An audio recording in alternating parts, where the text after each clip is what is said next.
नमस्कार दोस्तों, मैं आप लोग के सामने प्राचीन इतिहास में वैदिक काल से 20 महत्वपूर्ण क्वेश्चन लेकर आया हूँ जो कि विभिन्न गवर्नमेंट एग्जाम में पूछा गया है। चलो फिर शुरू करते हैं। क्वेश्चन नंबर 1, गार्गी, मैत्री और कपिला का घर कहाँ था? तो ऑप्शन है आप लोग के पास: ए विदिशा, बी उज्जैन, सी पाटलिपुत्र, डी मिथिला। सही उत्तर क्या होगा दोस्तों? डी मिथिला। आगे देखते हैं। गार्गी, मैत्री और कपिला विदेशी महिला थीं। इन सभी का संबंध है मिथिला से, जो वर्तमान में नेपाल में स्थित है।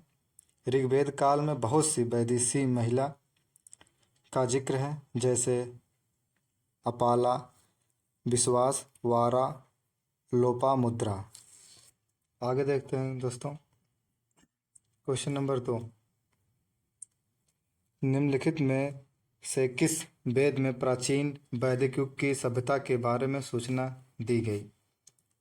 प्रारंभिक आर्यों की सभ्यता ग्रामीण थी। यहाँ से मिले अवशेषों में मिट्टी के बर्तन, ब्रेक, मृदभांड, आभूषण बड़े गिरी के साथ मिले हैं।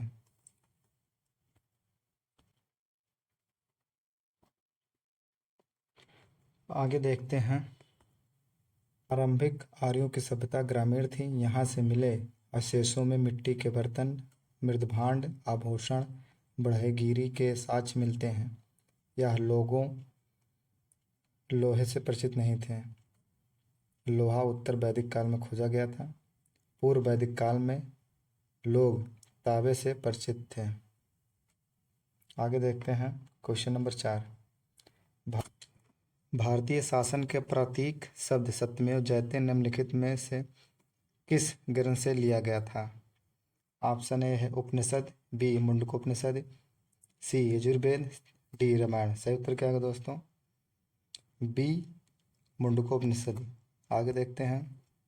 सत्यमेव जयते अर्थात सत्य हम की हमेशा विजय होती है, यह भारत का राष्ट्रीय वाक्य है जिसे सारनाथ के स्फूर्त से लिया गया है। वहाँ यह वाक्य मुंडको उपनिषद से लिया गया है। आगे देखते हैं। क्वेश्चन नंबर 5, वेद शब्द का अर्थ है ए ज्ञान, बी बुद्धिमत्ता, सी कुशलता, डी शक्ति। सही उत्तर क्या होगा दोस्तों? ए ज्ञान। आगे देखते हैं। वेद शब्द का अर्थ है ज्ञान है। वेद हमारे देश के सबसे पुरानी संहिता है।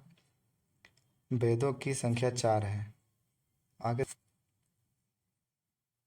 देखते हैं। क्वेश्चन नंबर 6, वैदिक लोगों द्वारा किस धातु का प्रयोग पहले किया गया था? ऑप्शन है ए चांदी, बी लोहा, सी सोना, डी तांबा। सही उत्तर क्या होगा दोस्तों? डी तांबा। आगे देखते हैं। वैदिक आर्य के काल को 2 भागों में बांटा जा सकता है। ऋग्वेद काल 1500-1000 ईस्वी तक व उत्तर वैदिक काल 1000 से 650 ईस्वी। ऋग्वेद काल के आर्य तांबा से परिचित थे तथा बाद में उत्तर वैदिक काल में लोहे की खोज की गई।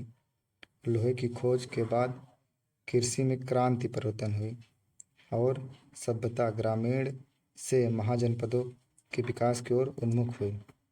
आगे देखते हैं। क्वेश्चन नंबर 7, भारत में वर्ण व्यवस्था किस लिए बनाई गई थी? ऑप्शन है ए श्रमिक गतिहीनता, बी श्रम की गरिमा को मान्यता देने हेतु, सी आर्थिक उत्थान, डी व्यवसायिक श्रम विभाजन। सही उत्तर क्या होगा दोस्तों? डी व्यवसायिक श्रम विभाजन। आगे देखते हैं। में वर्ण व्यवस्था को 2 चरणों में देखा जा सकता है, वैदिक काल और उत्तर वैदिक काल में। वर्ण व्यवस्था श्रम आधारित हुआ। उत्तर वैदिक काल में यह व्यवस्था जन्म के आधार हो गई। अगला देखते हैं। क्वेश्चन नंबर 8, भारतीय संगीत का उद्गम किस में खोजा जा सकता है? आप ऋग्वेद संहिता में, बी यजुर्वेद संहिता में, सी सामवेद संहिता में, डी अथर्ववेद संहिता में। सही उत्तर क्या है दोस्तों? सी सामवेद संहिता में। आगे देखते हैं। भारतीय संगीत का उद्गम सामवेद संहिता को माना जाता है। सामवेद के पुरोहितों को उद्गाता भी कहा जाता था। आगे देखते हैं क्वेश्चन नंबर 9। इनमें से किस फसल का ज्ञान वैदिक काल के लोगों को नहीं था? ऑप्शन है जौ, बी गेहूँ, सी चावल, डी तंबाकू। सही उत्तर क्या है दोस्तों? डी तंबाकू। आगे देखते हैं वैदिक और अपने प्रारंभिक जीवन अर्थात पूर्व वैदिक काल में जौ से परिचित थे। यूँ बाद में अर्थात उत्तर वैदिक काल में लोहे से परिचित होने के बाद जौ कृषि क्रांति आई, उस दौरान आर्य गेहूँ चावल से भी परिचित हो गए। आर्य तंबाकू से परिचित नहीं थे। तंबाकू भारत में पुर्तगालियों द्वारा परिचित कराया गया। आंध्र प्रदेश का प्रमुख तंबाकू उत्पादक राज्य है। आगे देखते हैं क्वेश्चन नंबर 10। वैदिक युग में राजा अपनी जनता से जो वसूल करते थे उसे क्या कहते थे? ए बलि, बी बिदत, सी कर, डी भ्रमण। सही उत्तर क्या होगा दोस्तों? ए बलि। आगे देखते हैं वैदिक युग में कबीला के प्रधान को राजा की संज्ञा दी जाती थी। राजा निरंकुश नहीं था। राजसभा, समिति और विदित नामक संस्था इस पर नियंत्रण रखती थी। जनता पूर्व वैदिक काल में स्वेच्छा से जो राजा को कर दे देती थी वह बलि कहलाता था। यही कर बलि उत्तर वैदिक काल में बाध्यकारी हो गया था। आगे देखते हैं क्वेश्चन नंबर 11। वैदिक आर्य का प्रमुख भोजन क्या था? ऑप्शन है ए है जौ और चावल, बी दूध और इसके उत्पाद, सी चावल और दालें, डी सब्जियां और फल। सही उत्तर क्या है दोस्तों? बी दूध और इसके उत्पाद। आगे देखते हैं वैदिक आर्यों के जीवन में गाय और दूध का बहुत महत्व था। इनके जीवन में दूध व दूध से सत्तू मिलाकर पीना उनका प्रमुख पेय पदार्थ था। आगे देखते हैं क्वेश्चन नंबर 12। कर्मानुसार निम्नलिखित चरणों में से कौन सा विकल्प सही है? ऑप्शन ए ब्रह्मचर्य, गृहस्थ, वानप्रस्थ, संन्यास। बी गृहस्थ, ब्रह्मचर्य, वानप्रस्थ, संन्यास। सी ब्रह्मचर्य, वानप्रस्थ, संन्यास, गृहस्थ। डी है गृहस्थ, संन्यास, वानप्रस्थ और ब्रह्मचारी। तो सही उत्तर क्या होगा दोस्तों? ए ब्रह्मचर्य, फिर गृहस्थ, फिर वानप्रस्थ, फिर संन्यास। आगे देखते हैं उपनिषदों में केवल 3 आश्रमों का विधान मिलता है, ब्रह्मचर्य, गृहस्थ, वानप्रस्थ। परंतु कालांतर में संन्यास नाम से एक और चौथा सिर्फ इस व्यवस्था का अंग बन गया। प्रत्येक द्विज को इन चारों आश्रम से होकर जीवन यापन करना आवश्यक बताया गया। आश्रमों का वर्णन सबसे पहले छंदो योग में तथा चारों आश्रमों का वर्णन जाल्पोनिषद में मिलता है। Question number 13। मनुस्मृति किस विषय वस्तु के साथ संबंधित है? ऑप्शन है ए अर्थशास्त्र, बी राजव्यवस्था, सी कानून, डी कला। सही उत्तर क्या है दोस्तों? सी कानून। आगे देखते हैं मनुस्मृति मानव धर्मशास्त्र एक प्राचीन हिंदू धर्मशास्त्र यह एक अति महत्वपूर्ण हिंदुओं की कानून पुस्तक है। इसके रचयिता ऋषि मनु थे। आधुनिक मनु डॉक्टर भीमराव अंबेडकर कहा जाता है। आगे देखते हैं क्वेश्चन नंबर 14।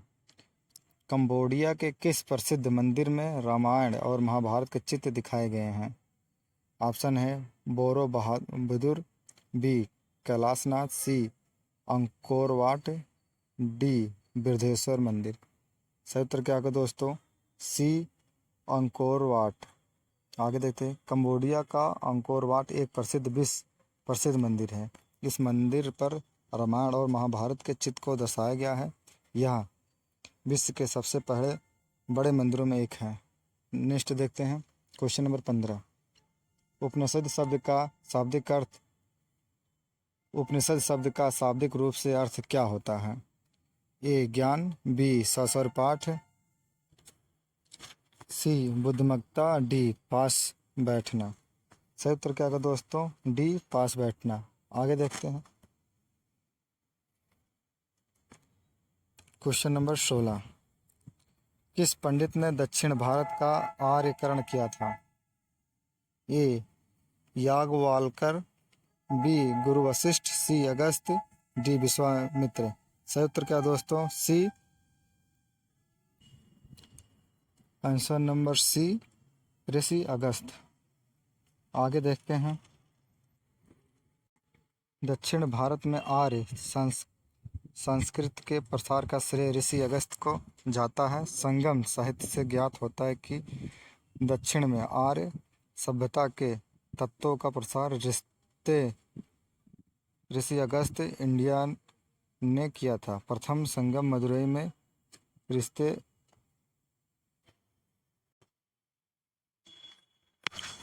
नेक्स्ट क्वेश्चन देखते हैं। Question number 17।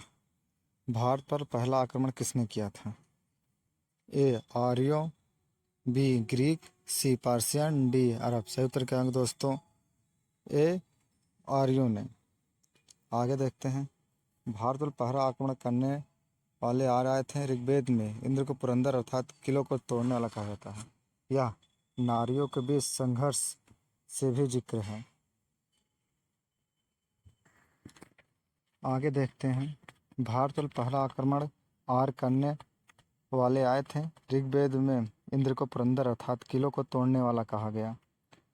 यह नारियों के बीच संघर्ष के भी जिक्र है। पश्चिमोत्तर भारत में इनके समकालीन हथियार भी विवादित होता है। वित्त होता है कि यह आर्य के आक्रमण करते थे। Question number 18। प्रसिद्ध गायत्री मंत्र किससे लिया गया है? ऑप्शन है आप लोग के पास। ए यजुर्वेद, बी अथर्ववेद, सी ऋग्वेद, डी सामवेद। सही उत्तर क्या होगा दोस्तों? सी ऋग्वेद से। आगे देखते हैं।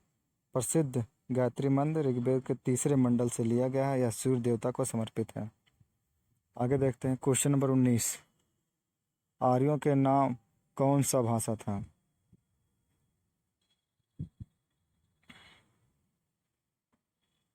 आर्यों के कौन सा भाषा था? ऑप्शन है ए प्राकृतिक, बी पाली, सी संस्कृत, डी उर्दू। सही उत्तर क्या होगा दोस्तों? सी संस्कृत। आगे देखते हैं। Question number 20। आर्यन प्रजाति की प्राचीनतम बस्ती कहाँ है? ऑप्शन है उत्तर प्रदेश, बी बंगाल, सी सिंधु, डी दिल्ली। सही उत्तर क्या है दोस्तों?